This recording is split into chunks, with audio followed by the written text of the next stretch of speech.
Mukhang nalalapit na yata ang tag-ulan ah.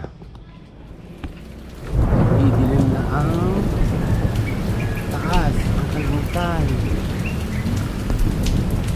At checkin natin.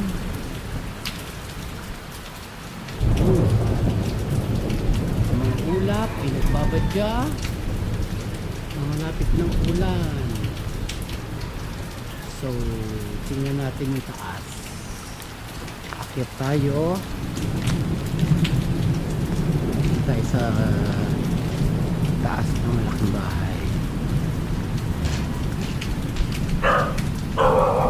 Tingnan natin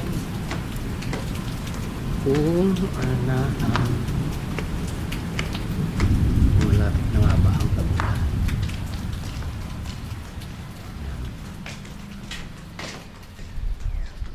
Ayan na. Namumuuna mga ulap at nagbabadya na ang tag-ulan. Ayan, although na medyo ano ka pa dito, medyo liwanag pa dito, pero sa may bandang to nagkukulimlim na at papasok na nga ang Mayo, ang panahon kung saan makakaranas tayo ng maraming ulan.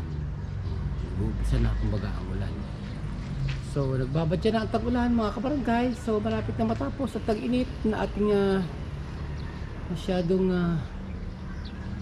dinaranas na higpit ng panahon ang tag-init.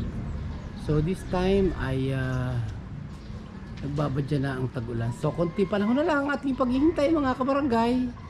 At darating na ang tag-ulan. Jararan, jararan!